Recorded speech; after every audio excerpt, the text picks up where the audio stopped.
बोनी बहू की हल्दी रस्म। सुमन अपनी बेटी की शादी को लेकर बहुत ज्यादा खुश थी, लेकिन उसका बेटा रोहन इस शादी से बिल्कुल भी खुश नहीं था। एक दिन रोहन अपनी माँ से शादी के बारे में बातचीत करते हुए कहता है, माँ क्यों जबरदस्ती कर रही हो मेरे साथ? मेरी जिंदगी बर्बाद करके आपको क्या मिलेगा? मुझे वो बॉनी बिल्कुल भी पसंद नहीं है। आपने मुझे देखा है कि मैं कितना स्मार्ट हूँ और कहाँ वो बॉनी सी लड़की। मेरे सारे दोस्त मेरा मजाक बनाएंगे।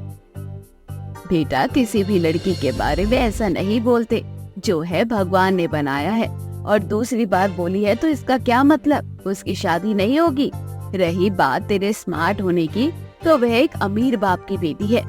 कहाँ हम जैसे गरीब लोग, जिसे कोई भी शादी में फंक्शन में बुलाने को तैयार नहीं होता, और वे हम लोग से रिश्ता जोड़ रहे हैं। माना कि कमी उनकी बेटी में है थोड़ी सी, लेकिन कमी हमारे अंदर भी तो है। हम भी तो बहुत गरीब हैं। हमसे वो रिश्ता जोड़ रहे हैं, यही बहुत है हमारे लिए। जब लड़की हमारे घर आएगी ना, तो हमारी जिंदगी बिल्कुल बदल जाएगी। माँ पैसे देखकर मेरी लाइफ का खिलवाड़ बनाकर रख दिया आपने। अरे अपना कोई ईमान धर्म नहीं है क्या? माना कि हम गरीब हैं, लेकिन इसका मतलब ये नहीं है कि किसी से भी और किसी काली कलूटी लड़की से शादी कर लूं।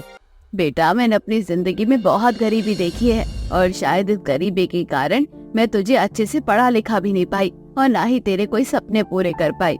बस मुझे इतना पता है कि वे लड़की हमारे घर में लक्ष्मी बनकर आएगी। तुझे क्या लगता है उसकी छोटी आयु होने के कारण उसमें बहुत सारी कमियां हैं? बेटा एक बार उससे बात करके तो देख, तुझे समझ में आएगा कि जो एक गुण जीवन साथी में होने चाहिए, वे सारे गुण हैं उस लड़की के अंदर। माँ मेरी बात आप ध्यान से सुन लो। मैं उस लड़की से शादी नहीं करूंगा। वो बॉनी मेरे लायक है ही नहीं। ठीक है, फिर मेरी बात भी तू ध्यान से सुन ले। तेरे पापा तो वैसे तुझे बचपन से छोड़कर चले गए, और मुझे भी यहाँ अकेला छोड़कर चले गए। अब मैं भी चली जाऊंगी अगर तूने उस लड़की से शादी नहीं की। मैं तो खुद को हमेशा हमेशा के लिए खत्म कर दूंगी। अब फैसला तेरे हाथ है कि तुझे माँ की जिंदगी प्यारी है या अपनी मनमानी करनी है। रोहन भी अपनी जिद पर अड़ा हुआ था, तो वही सुमन भी किसी भी हाल में अपने बेटे की शादी जबरदस्ती काजल के साथ करवाना चाहती थी। काजल दिखने में बहुत ही सुंदर थी, काफी पढ़ी लिखी थी, अपने माँ बाप की इकलौती संतान थी। काजल के पास दौलत और शोहरत, किसी चीज की कोई कमी नहीं थी। भगवान ने उसे जरूरत से ज्यादा छोटी हाइट वाली लड़की बना दिया था, जिस वजह से हर कोई उसे शादी के लिए मना कर रहा था। सुमन और रोहन काफी गरीब थे। गरीबी के कारण सुमन काजल को अपनी बहू बनाने के लिए तैयार हो जाती है। ऐसे ही एक दिन सुमन काजल की माँ सविता को कॉल करती है और कहती है, अरे सविता बहन जी, मैं क्या कह रही थी कि शादी का दिन अब नजदीक आ रहा है, तो क्यों ना एक बार पंडित से मिलकर शादी ब्याह में जो छोटी मोटी रस्में हैं उसके लिए बढ़िया सा टाइम निकलवा लेते हैं, जैसे मेहंदी लगाने का टाइम और हल्दी का टाइम। हाँ हाँ बहन जी, क्यों नहीं। आप मुझे कल शाम को वैष्णो देवी मंदिर पर मिल जाना। वहाँ हमारे बहुत जाने माने पुराने पंडित हैं। एक बार उनसे इस बारे में बातचीत कर लेंगे। वे हमें बता देंगे कि हल्दी कितने बजे तक लग जानी चाहिए काजल को। हाँ हाँ क्यों नहीं, मैं कल आपको मंदिर ही मिलती हूँ। बहन जी आपसे एक बात पूछनी है। अब शादी का भी दिन नजदीक आ चुका है, लेकिन अभी तक रोहन बेटा काजल से बातचीत नहीं करता। मेरा मतलब है आजकल तो हर लड़की लड़का, चाहे लव मैरिज हो चाहे अरेंज हो, पहले से एक दूसरे से बातचीत करना शुरू कर देते हैं। अब बातचीत नहीं होगी तो ये दोनों एक दूसरे को जानेंगे कैसे? कहीं ऐसा तो नहीं कि रोहन इस शादी से खुश नहीं है? मेरा मतलब है कि आपको तो पता है ना मेरी बेटी में क्या कमी है। खबरदार बहन जी, दोबारा ये मत बोलना कि मेरी बहू में कोई कमी है। मेरी बहू में कोई कमी नहीं है। और रही बात रोहन की, वह शादी से खुश है या नहीं है, मैं आपको बता दूं, मेरा बेटा बहुत शर्मीला है। मैं उसे खुद बोलती हूँ कि बात कर ले, लेकिन वह शर्मा के भाग जाता है। और वैसे भी आप खुद सोचो, आजकल के बच्चे जबरदस्ती कहीं भी शादी करने के लिए तैयार होते ही कहाँ हैं। अगर वे शादी के लिए तैयार नहीं होता तो हल्दी मेहंदी रस्मों के बारे में बातचीत भी नहीं होती। हाँ आपकी बात तो ठीक है, आजकल के बच्चे बहुत शर्मीले हैं। चलिए ठीक है, हम कल मिलते हैं। ऐसे ही अगले दिन दोनों समदन मंदिर जाकर शादी की रस्मों का सही टाइम पंडित से पूछकर घर आ जाती हैं। कुछ दिन में अब जोर शोर से शादी की रस्मों की तैयारियां चल रही होती हैं। सुमन बहुत ज्यादा खुश थी। सुमन अपनी बहू के लिए स्पेशल ऑर्गेनिक हल्दी लेकर आती है और उसे अपने हाथों से कटोरे में बनाकर काजल के घर भिजवाने के लिए जाती है। यहाँ वहाँ भाग दौड़ करते करते सुमन की तबीयत भी खराब हो जाती है। लेकिन वे फिर भी शादी की रस्मों में लगी हुई थी। अचानक से सुमन को चक्कर आ जाता है। वे सीढ़ियों से नीचे गिर जाती है, जिस वजह से सुमन के सिर में बहुत ज्यादा चोट आई है और बहुत सारा खून निकलता है। यह सब देखकर रोहन अपनी माँ को अस्पताल में एडमिट कर देता है। सुमन के सर से बहुत ज्यादा खून निकल रहा था। तभी डॉक्टर रोहन से कहते हैं, जी देखिए, पेशेंट की हालत बहुत ज्यादा क्रिटिकल है, क्योंकि उनके सर से बहुत ज्यादा खून निकल चुका है। ऊपर से बढ़ती उम्र के साथ साथ शरीर में बहुत कमजोरी है। आपको कहीं से भी अपनी माँ के लिए ब्लड लाना पड़ेगा, क्योंकि ओ पॉजिटिव ब्लड ग्रुप हमारे हॉस्पिटल में उपलब्ध नहीं है। हमने आसपास के जितने भी ब्लड बैंक थे वहाँ पर कोशिश करके देख लिया है, वहाँ पर भी नहीं है। एक बार आप अपने किसी रिश्तेदार वगैरह से पूछ लो, अगर किसी का ब्लड ओ पॉजिटिव हो तो हम आपकी माँ की जान बचा सकते हैं। रोहन अपनी माँ की हालत देखकर बहुत परेशान हो जाता है। वह बहुत अकेला महसूस कर रहा था। खुद को यहाँ वहाँ अपनी माँ के लिए खून तलाशने लगता है। जब ये बात काजल की फैमिली को पता लगती है तो वे सब हॉस्पिटल आ जाते हैं। काजल का ब्लड ग्रुप ओ पॉजिटिव था और काजल अपनी सास को बचाने के लिए अपने शरीर से उसे खून दे देती है। थोड़ी देर में सुमन को होश आ जाता है। सुमन अपनी बहू से बहुत खुश होती है। कहीं न कहीं रोहन को भी बहुत शर्मिंदगी महसूस होती है कि उसने काजल के बारे में बहुत बुरा भला कहा। तभी काजल अपनी सास से कहती है, माँ जी, आपको बिल्कुल भी चिंता करने की जरूरत नहीं है। जब तक मैं आपके साथ हूँ ना, आपको कुछ नहीं होगा। बहुत खुशकिस्मत हूँ मैं जो ऐसी बेटी मिली है। लेकिन मुझे माफ करना काजल बेटा, मेरी वजह से तेरी हल्दी की रस्म खराब हो गई है, वरना आज तेरी हल्दी पूरी हो जाती। हल्दी तो वैसे भी पूरी हो जाएगी माँ जी। ये देखो, मैं हल्दी लेकर आई हूँ। आप सबसे पहले अपने हाथों से मुझे हल्दी लगा दीजिए। तभी वहाँ रोहन आता है और रोहन अपनी माँ से कहता है, हाँ माँ, लगा दो अपनी होने वाली बहू को अपने हाथों से हल्दी, क्योंकि शादी तो हमारी होकर ही रहेगी। रोहन के मुंह से ये सुनकर सुमन और खुश हो जाती है और वे अपने हाथों से काजल को हल्दी लगाती है। 2 दिन बाद डॉक्टर सुमन को घर भेज देते हैं। बहुत ही कम रिश्तेदारों के साथ रोहन और काजल की शादी हो जाती है और रोहन भी काजल को स्वीकार कर लेता है। ज्योति सुबह सुबह शर्मा निवास जाती है उसके प्रेस किए हुए कपड़े देने। वो 2 बार डोरबेल बजाती है। थोड़ी देर में उस घर की मालकिन आती है और कहती है, अरे सुबह सुबह टपक गई तू। नींद खराब करना जरूरी था क्या? सुबह के 7 बज रहे हैं और तू है कि सुबह सुबह दरवाजा बजाने लग गई हमारा। मालकिन, कल आपने ही तो कहा था कि सुबह 7 बजे तक प्रेस किए हुए कपड़े दे जाना, इसलिए आज मैं जल्दी आई हूँ, वरना मैं 8 बजे तक आती हूँ। अच्छा ठीक है, चल अब कपड़े गिनवा। टोटल 10 कपड़े थे, देखो जरा कैसे प्रेस किए हैं इन्होंने। इतना बोलकर मालकिन ज्योति के किए हुए प्रेस वाले कपड़े चेक करने लगती है। कुछ ऐसे कपड़े थे जो मालकिन को बिल्कुल भी पसंद नहीं आए और वे गुस्से में ज्योति से बोलती है, अरे ये क्या, कपड़े प्रेस करना भूल गई है क्या? इसमें थोड़ी थोड़ी सिलवटें आ रही हैं। कम से कम काम तो अच्छा किया कर ताकि इंसान का मन खुश हो जाए। मालकिन, ये जो कपड़ा है ना ऐसा ही है, इस वजह से इसमें ये सिलवटें रहेंगी और बाकी कपड़े आप देख लो, उसमें कोई भी दिक्कत नहीं है। सारे कपड़ों को मैंने अच्छे से प्रेस किया है। हाँ, तो तूने अपने अकॉर्डिंग कपड़ों को अच्छे से प्रेस किया है। कपड़े अच्छे प्रेस हो या ना हो, ये तो हमें डिसाइड करना है ना।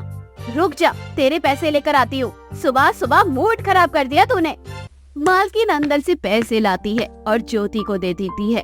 ज्योति पैसों को गिनती है, जो कि थोड़े कम थे। इसके बाद ज्योति मालकिन से बोलती है, अरे मालकिन, ये क्या, इसमें तो 500 रुपए कम है। अरे तो सुबह सुबह हमारा मूड खराब किया है तूने, ऊपर से काम भी अच्छा नहीं किया है। पैसे तो काटूंगी ना। मैम साहब, मुझे अपने बच्चों की फीस जमा करनी है और वैसे ही मेरे पास पैसे नहीं है और आपने उन पैसों से भी 500 रुपए काट लिए हैं।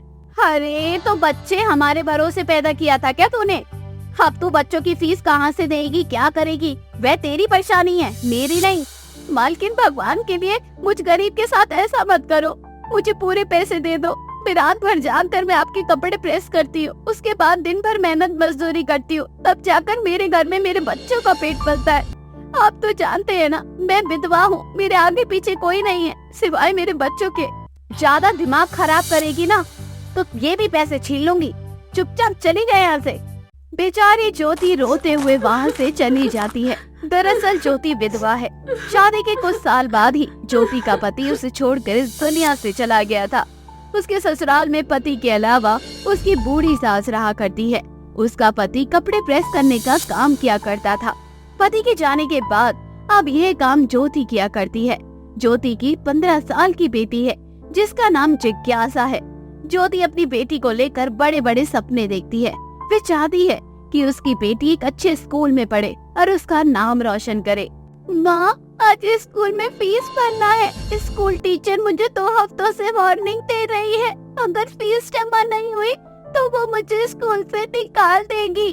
बेटा तो चिंता मत कर, आज मैं तेरे साथ स्कूल जाऊंगी और तेरे टीचर से बात करूंगी। ज्योति जिज्ञासा के स्कूल जाती है और जिज्ञासा के स्कूल की प्रिंसिपल से बात करते हुए कहती है, मुझे पता है कि मेरी बेटी की फीस काफी दिनों से रुकी हुई है, लेकिन अभी थोड़ी सी प्रॉब्लम चल रही है। इस वजह से मैं इसकी फीस जमा नहीं कर पा रही हूँ। फिलहाल के लिए मैं थोड़े पैसे जमा कर रही हूँ और बाद में आकर आपको पूरी पेमेंट कर दूंगी।